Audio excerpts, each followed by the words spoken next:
السلام علیکم خواتین و حضرات، آپ صلی اللہ علیہ وآلہ وسلم سے ہم سچی محبت کیسے پیدا کریں؟ روحانی اسکالر مرشد کامل جناب سید سرفراز احمد شاہ صاحب سے جب یہ سوال پوچھا گیا تو آپ نے فرمایا کہ آپ صلی اللہ علیہ وآلہ وسلم سے سچی محبت پیدا کرنے کے لیے ہم آپ صلی اللہ علیہ وآلہ وسلم کی عملی حیات طیبہ کو توجہ اور باریکی سے پڑھیں۔ اس سے آپ صلی اللہ علیہ وآلہ وسلم کی حیات طیبہ کے بہت ہی خوبصورت پہلو ہمارے سامنے آنے لگیں گے،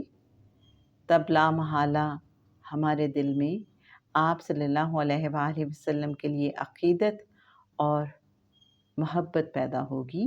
اس کے ساتھ ساتھ ہم کثرت سے درود شریف پڑھیں، اس سے بھی آپ صلی اللہ علیہ وآلہ وسلم سے محبت پیدا ہوگی۔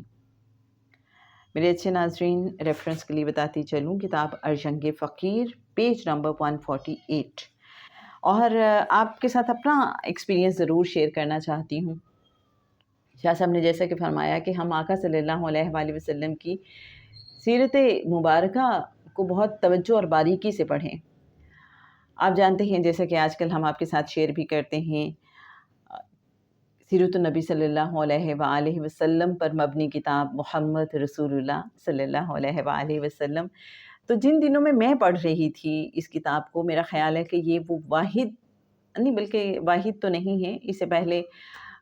جیسے کانسٹنٹ ویژول کی کتاب تھی جو رومانیہ کے سابق وزیر خارجہ تھے، انہوں نے سیرت النبی صلی اللہ علیہ وآلہ وسلم پہ ایک کتاب لکھی تھی، اکثر سیرت کے نام سے بھی وہ چھپی، پیغمبر اسلام کے نام سے بھی پبلش ہوئی، تو اس نے مجھے بہت انسپائر کیا تھا۔ اس سے پہلے خطبات بہاولپور جب میں نے پڑھے، اس میں کچھ چیپٹرز تھے،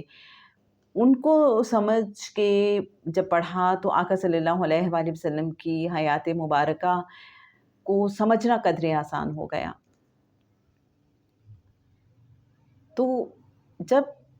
کتاب محمد رسول اللہ صلی اللہ علیہ وآلہ وسلم کو میں نے ریکارڈ کیا اور اس کو میں نے پھر بار بار پڑھا، تو مجھے دو چیزوں کی سمجھ آئی میرے اچھے ناظرین۔ ایک تو یہ کہ مجھے لگا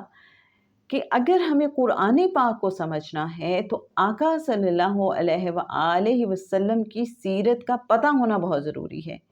کیونکہ یہ قرآن پاک جو نازل ہوا ہے یہ آپ صلی اللہ علیہ وآلہ وسلم پہ نازل ہوا، اور بہت سے واقعات ایسے ہیں کہ جب ہم سیرت پڑھتے ہیں تو ان کی شان نزول کا پتہ چل جاتا ہے قرآن پاک پڑھتے ہوئے کہ آیات کی شان نزول کیا ہے، یہ کون سا موقع تھا، یہ آیات کیوں نازل ہوئی، یہ سورہ کیوں نازل ہوئی، پیچھے بیک گراؤنڈ کیا ہے۔ ایک تو یہ ہے، ریلیٹ کرنا آسان ہو جاتا ہے، اور پھر آبویسلی آقا صلی اللہ علیہ وآلہ وسلم کی جو زندگی ہے، جب ہم اس کا مطالعہ کرتے ہیں تو ایک قربت کا احساس ہوتا ہے۔ جیسے ہم جو سیرت النبی صلی اللہ علیہ وآلہ وسلم کے حوالے سے آڈیوز آپ کے ساتھ شیئر کرتے ہیں، ہم اس پہ کہتے ہیں کہ جب آپ یہ سنیں گے تو آپ کو فیل ہوگا کہ آپ 1400 سال پہلے کے زمانے میں چلے گئے ہیں۔ مجھے تو اس کو پڑھتے ہوئے، اس کو ریکارڈ کرتے ہوئے یہی فیل ہوتا ہے کہ جیسے وہ منظر میرے سامنے ہے۔ بہت ہی خوبصورت احساس ہے، پڑھتے رہنا چاہیے میرا تو خیال ہے، اور پھر پڑھ کے فیل بھی کرنا چاہیے۔ ایک بات جو آج کل میں خاص طور پہ فیل کر رہی ہوں کہ صرف چیزوں کو پڑھنا اہم نہیں ہے، ان کو محسوس کرنا بہت ضروری ہے۔ ٹھہریں، رکیں، محسوس کریں، بہت ضروری ہے۔ اپنے اندر اتارنا، جو کہتے ہیں نا غور و فکر کرنا، یہ بہت ضروری ہے۔ میرا دل چاہ رہا ہے کہ ایک خاص طور پہ ہم اس حوالے سے کلپ ریکارڈ کریں آپ کے لیے، اور اس میں ہم بات کریں، اور آپ بھی اپنا کوئی ایکسپیرینس ہمارے ساتھ شیئر کیجیے گا۔ جلدی اس حوالے سے بھی بات ہوتی ہے جناب، کہ ٹھہرنا، رکنا، غور و فکر کرنا کیوں ضروری ہے۔